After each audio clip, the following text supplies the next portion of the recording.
Hello everyone, कैसे हैं आप लोग।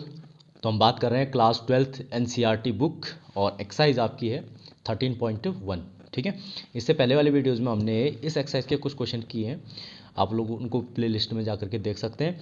हम यहाँ पे बात करेंगे आज question number 12th and 13th। आगे के क्वेश्चनों को देखते हैं, जितने भी बनेंगे 12th एंड 13 वगैरह ये क्वेश्चनों को देखेंगे और ऐसे ही आपके और क्वेश्चन भी इसके बनेंगे। ठीक है, तो बात करते हैं फिर इसमें। फर्स्ट क्वेश्चन नंबर 12 क्या कहता है, देखो। Assume that each born child is equally likely to be a boy or a girl. ठीक है, तो if a family has two children, what is the conditional probability that both are girls given that the youngest is a girl, at least one is a girl. ठीक है, तो question ने क्या बोला, देखो मान लो कह रहा है कि एज्यूम करना आपने each born child is equally likely. ठीक है, तो जो भी बच्चे पैदा हो रहे हैं, ठीक है ना, बॉर्न हो रहे हैं, वो क्या है, इक्वली लाइकली इवेंट हैं। ठीक है, तो टू दैट द बॉय और गर्ल्स।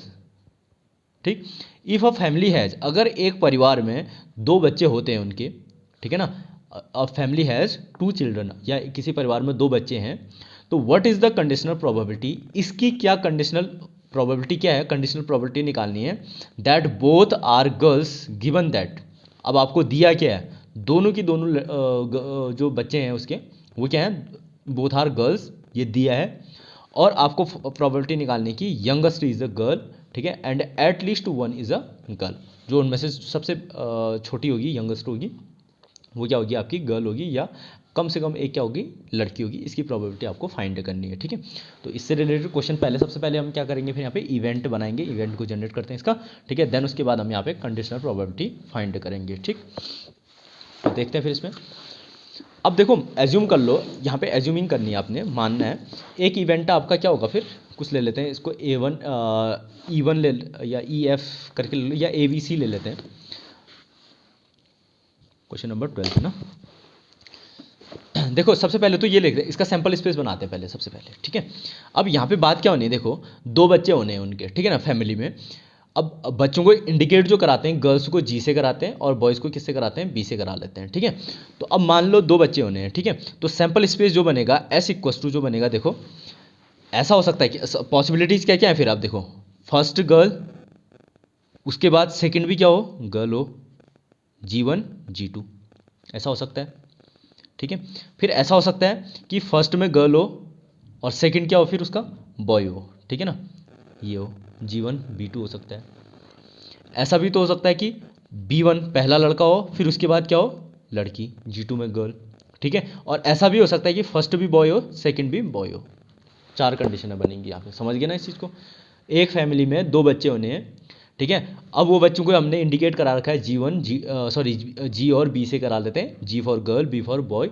ठीक है, अब यहाँ पे हमने देखना है कि उनकी पॉसिबिलिटीज़ क्या है, उनके जो बच्चे होंगे किस ऑर्डर पे होंगे। ठीक है, मान लो पहला बॉयज़, पहले नंबर पे क्या है, गर्ल है, फिर दूसरी भी क्या है, गर्ल है, दोनों क्या है, लड़कियाँ हैं। बड़ी वाली लड़की, छोटा वाला लड़का। ठीक है, फर्स्ट नंबर पे जो आया फिर बॉय हो गया, फिर गर्ल सेकंड नंबर पे, और ऐसे यहाँ पे बॉय, दोनों के दोनों क्या हैं, लड़के। ठीक है, अब एक जो इवेंट बनना आपका A, उसमें क्या कहता है, जो फर्स्ट इवेंट है आपका, यंगेस्ट इज अ गर्ल,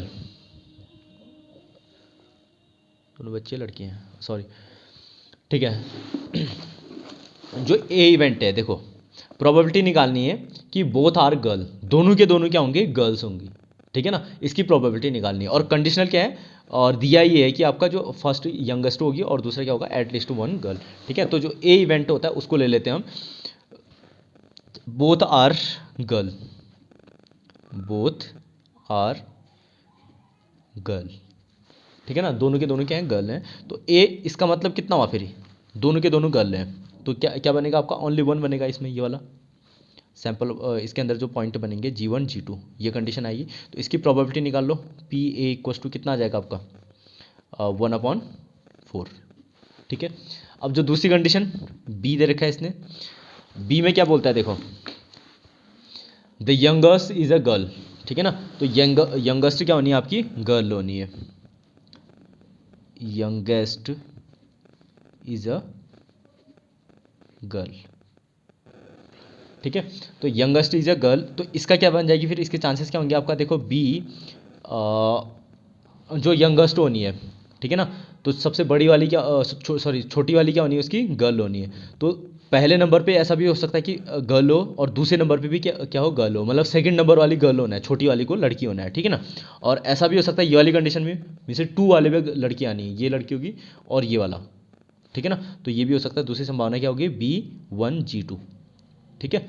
तो ये पॉसिबिलिटीज हुई। अब उसके बाद इसकी प्रोबेबिलिटी निकालो, कितने चांसेस है, 2/4, तो ये कटा 1/2 आ गया, ठीक है। सी थर्ड वाला जो केस है उसमें क्या कहता है, देखो at least 1 is a girl, ठीक है ना, एट लीस्ट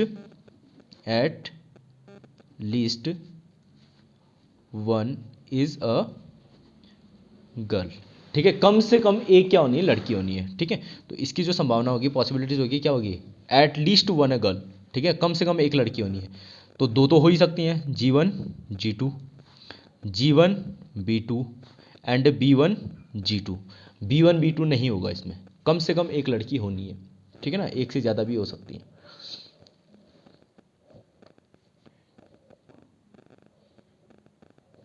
तो या अब इसकी प्रोबेबिलिटी निकालोगे, PC इक्वल टू कितना हो जाएगा, कितने हो गए, 1 2 3/4, ठीक है। या अब उसके बाद जो मेन इसका फाइंड करना है, सबसे फर्स्ट पार्ट। अब देखो क्वेश्चन पे आ जाओ फिर से। प्रोबेबिलिटी किसकी फाइंड करना है, क्वेश्चन में देखो, find the conditional probability that both are girl, ठीक है, दोनों के दोनों क्या होंगी, गर्ल होंगी, इसकी प्रोबेबिलिटी निकालनी है। और गिवन क्या है आपका, यंगेस्ट इज अ गर्ल। तो इसका मतलब क्या हुआ आपका, कंडीशनल प्रोबेबिलिटी निकालने P बोथ आर गर्ल, दोनों के दोनों क्या है, गर्ल है। तो उसकी जो इवेंट है कितना है, A है, और कंडीशन क्या है कि यंगेस्ट इज अ गर्ल, में से B नीचे आ जाएगा आपका, PA/B, ठीक है। तो इससे फॉर्मूला बनाओगे आप, कितना आ जाएगा, PA/B/PB। अच्छा एक चीज़ हमने इसमें बनाई नहीं, इसको निकाल लेते हैं, यहीं पे कर लेते हैं, चलो सॉल्व, आगे पे देख लेना, आप लोग कर लेना इसमें। हमको ये भी चाहिए होगा, PA/B चाहिए होगा। यहाँ से देखो A/B निकालो, A कितना है आपका, G1G2, और B कितना है, G1G2 B1B2, ठीक है। तो इनका इंटरसेक्शन कितना आ जाएगा, मैं यहाँ पे लिख देता हूँ, A/B इक्वल टू क्या बनेगा आपका, G1G2, ठीक है ना। और इसकी प्रोबेबिलिटी कितनी हो जाएगी, A/B की प्रोबेबिलिटी हो जाएगी आपकी 1/4, ठीक है। तो यहाँ से वैल्यू रख देते हैं, ये हो गया आपका 1/4, और B की प्रोबेबिलिटी कितनी है आपका, 1/2, ठीक है। ये कटा आपका, तो ये आधे से पूरा ये कटा, तो 1/2 बच जाएगा आपका, ठीक है। ये इसका आंसर आ गया, ठीक।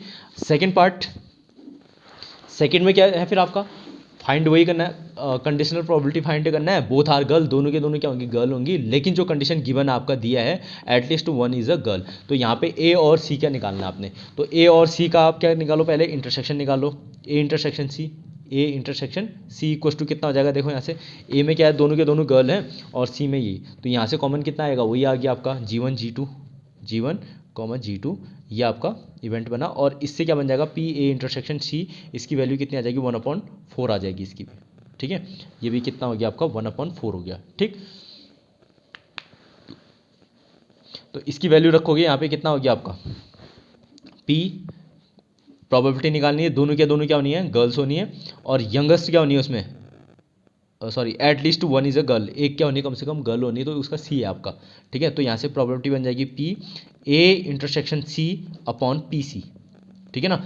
अब यहाँ से कितना हुआ, इसकी वैल्यू कितनी आई आपकी, 1/4, एंड PC कितना है, प्रोबेबिलिटी ऑफ C इस वाले की कितनी है, 3/4। तो इसको सॉल्व करेंगे, कितना हो जाएगा, 1/4 इंटू 4/3, ये कैंसिल आउट, तो 1/3 इसकी प्रोबेबिलिटी आ जाएगी, ठीक है।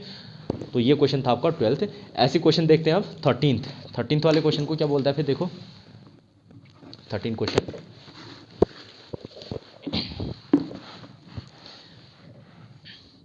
N instructor has a question bank, ठीक है, consisting of 300 easy true false questions and 200 difficult true false questions, 500 easy multiple choice questions and 400 difficult multiple choice questions, ठीक है। if a question is selected at random from the question bank, what is the probability that if it will be easy questions given that it is a multiple choice question।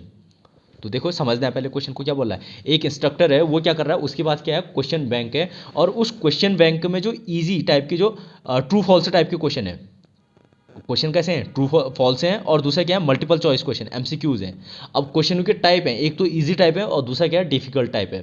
तो उस question bank में 300 question या 300 question ऐसे हैं जो true false हैं और क्या है, ईजी हैं, ठीक है ना। और 200 ऐसे हैं डिफिकल्ट वाले ट्रू फॉल्स हैं, 500 ईजी वाले एमसीक्यू हैं, और 400 क्या हैं आपके डिफिकल्ट वाले एमसीक्यू हैं। अब ये बोलता है कि if a question is selected at random, ठीक है ना, एक क्वेश्चन को क्या किया, वहाँ से सिलेक्ट किया गया फ्रॉम द क्वेश्चन बैंक से, what is the probability that it will be the easy question. यहाँ पे प्रोबेबिलिटी निकालनी कि क्वेश्चन क्या आपका इजी है, और given that the multiple choice question, तो इसका मतलब प्रोबेबिलिटी निकालनी है आपकी इजी वाले के, और क्वेश्चन क्या होगा आपका दिया जो होगा मल्टीपल चॉइस होगा, तो ये निकालना है आपने, ठीक है। तो इस पर हम सिंपल सा बना लेते हैं, पहले इसकी टेबल बनाते हैं, इसको सॉल्व करने से पहले इसमें टेबल बनानी पड़ेगी, ईजी हो जाएगा समझने के लिए। देखो सबसे पहले हम लेते हैं यहाँ पे ईजी क्वेश्चन, ईजी को डिनोट कर लेंगे हम ई से, देख लेते हैं इसको, ईजी ईजी क्वेश्चन होगा एक टाइप का, और दूसरा क्या होना है आपका, डिफिकल्ट होना है,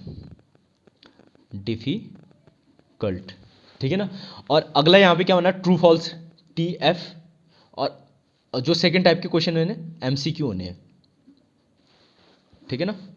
तो इस टाइप का आपका टेबल बन जानी है।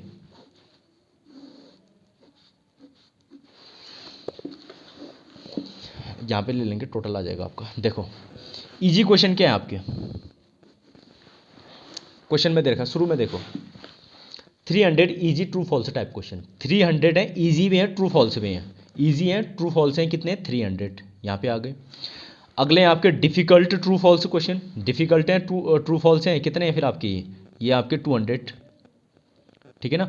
नेक्स्ट बोलता है आपका 500 इजी मल्टीपल चॉइस क्वेश्चन, 500 जो है इजी भी हैं और मल्टीपल भी हैं, ठीक है। अगला जो बोलता है इसमें 400 जो है डिफिकल्ट हैं और मल्टीपल क्वेश्चन है, ठीक है, ये बन गया आपका, ठीक है।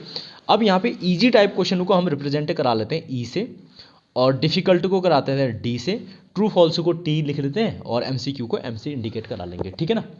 तो ये हो गया। अब यहाँ पे टोटल देखो, ट्रू फॉल्स वाले क्वेश्चन उस क्वेश्चन बैंक में, जिस क्वेश्चन बैंक में इस टाइप के क्वेश्चन है, तो वहाँ पे उस क्वेश्चन बैंक में आपके ट्रू फॉल्स वाले टोटल क्वेश्चन कितने होंगे फिर, total question of true false, ठीक है। इनको ऐड करो, कितना हो गया, 6 2 3 2 5, 500 क्या होंगे उसमें, ट्रू फॉल्स क्वेश्चन होंगे, ठीक है। मल्टीपल चॉइस क्वेश्चन कितने होंगे फिर आपका, 900 क्वेश्चन होंगे, ठीक है। इजी वाले कितने क्वेश्चन होंगे, 800 होंगे। डिफिकल्ट वाले कितने होंगे फिर आपके, 600 होंगे। टोटल क्वेश्चन कितने होंगे क्वेश्चन बैंक में, आप ऐसे ऐड करो या ऐसे ऐड करो, बात एक ही आएगी आपकी, कितने, 1400, समझ गए ना। तो इस जिस क्वेश्चन बैंक को की बात हम यहाँ पे कर रहे हैं, उस क्वेश्चन बैंक में टोटल जो क्वेश्चन होंगे वो कितने होंगे, 1400 क्वेश्चन होंगे उसमें, ठीक है ना। जिसमें से आपके इजी जो ट्रू फॉल्स टाइप के क्वेश्चन होंगे 500, और जो मल्टीपल क्वेश्चन होंगे 900 होंगे, इजी वाले जो होंगे 800 होंगे, और डिफिकल्ट वाले होंगे 600 होंगे, ठीक है। ये टोटल आ गए उसके। अब यहाँ पे जो फाइंड करना है हमने, टू फाइंड,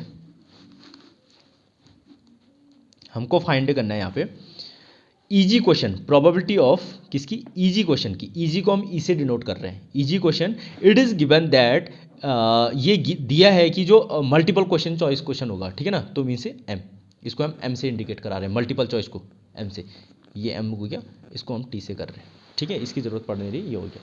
तो इसका मीन से क्या हुआ फिर, यहाँ से आप जो फॉर्मूला बनेगा हमारा, कंडीशनल प्रोबेबिलिटी बनेगी, तो probability of E intersection M upon P M, ये हमने फाइंड करना है, ठीक है। इसके लिए हमको ये चीज़ें चाहिए होंगी। अब देखो यहाँ से इस टेबल की हेल्प से हम इसकी प्रोबेबिलिटी निकालेंगे। अब बोलो जरा, probability of E intersection M कितना होगा, probability of E intersection M, mean से देखो ई इंटरसेक्शन एम का मतलब क्या हुआ, ई फॉर इजी, इजी भी है और मल्टीपल चॉइस क्वेश्चन भी है, तो कितना हुआ आपका ये 500, दोनों के दोनों आने चाहिए, इजी वाला भी होना चाहिए, मल्टीपल चॉइस भी होना चाहिए, तो 500, फेवरेबल आउटकम कितना हो गया 500, एंड टोटल आउटकम कितना हो गया आपका, टोटल कितने हैं, टोटल क्वेश्चन कितने हैं 1400, ये निकल गया। तो इसको कट कर लो आप, तो ये आ जाएगा 5/14, ये आ गई इसकी प्रोबेबिलिटी। नेक्स्ट हमको फाइंड करना है पीएम फाइंड करना है, तो probability of multiple choice question की, ठीक है। अब बोलो मल्टीपल चॉइस क्वेश्चन कितने हैं आपके, टोटल कितने हैं, टोटल मल्टीपल चॉइस क्वेश्चन, ठीक है, 900 अपॉन टोटल क्वेश्चन कितने हैं 1400, तो ये कट हो गया आपका, ये आ गया आपका 9/14, ठीक है। अब इसके बाद रख दो इस वाले इक्वेशन में इसकी वैल्यू रखो, P E upon M equals to 5/14 multiply by divide में कर लेते हैं इसको पहले 9/14। इसको जब सॉल्व करोगे तो 5/14 इंटू 14/9, ठीक है ना। तो ये कट गया आपका 5/9, तो ये इसका आंसर आ जाएगा।